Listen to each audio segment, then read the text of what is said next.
জীবনে প্রথম চাকরি পাওয়া, সাথে ফ্রি থাকা খাওয়া, সেটা হলো বাবার হাত পা আর পিঠ টিপে দেওয়া। টাইমিং ছিল অল্প, তার সাথে হতো আবার গল্প। দিনের দিনই পেমেন্ট পেতাম, সেটা যতই হোক স্বল্প। ছিল কোম্পানি ভালো, এত এক্সপিরিয়েন্স ছাড়াই লোক নিত, মাঝে মাঝে কোনো কারণ ছাড়াই হঠাৎ বোনাস দিত। পিঠের ওপর দাঁড়িয়ে পিঠ দিতে হতো মারিয়ে, গা ব্যথা আর মন ব্যথা একসঙ্গেই দিতাম তাড়িয়ে। সেফটি রুলস ছিল সাথে, সেটা থাকতো বাবার হাতে, এরম করে হাতটা রাখতো আমি পড়ে না যাই যাতে। প্রেশার ছিল না কোনো, একদম বাপের কোম্পানি যেন।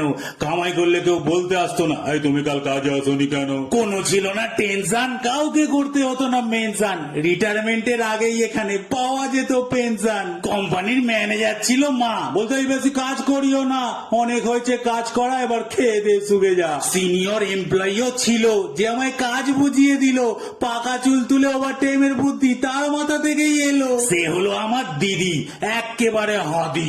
মাইনে তার থেকে আমি বেশি নিতাম, কারণ আমি যে ছিলাম জেদি। বছরে ট্রিপ দিত আবার কমসে কম দুবার, তাও শুধু আমার নয়, ফ্যামিলি শুধু সবার। চাকরিটা করার ছিল আরো, কি জানি কবে হয়ে গেলাম বড়।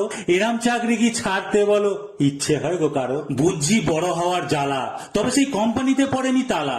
সেই কোম্পানির সিইও এখন আমি, নতুনকে আমার চাকরি দেওয়ার পালা।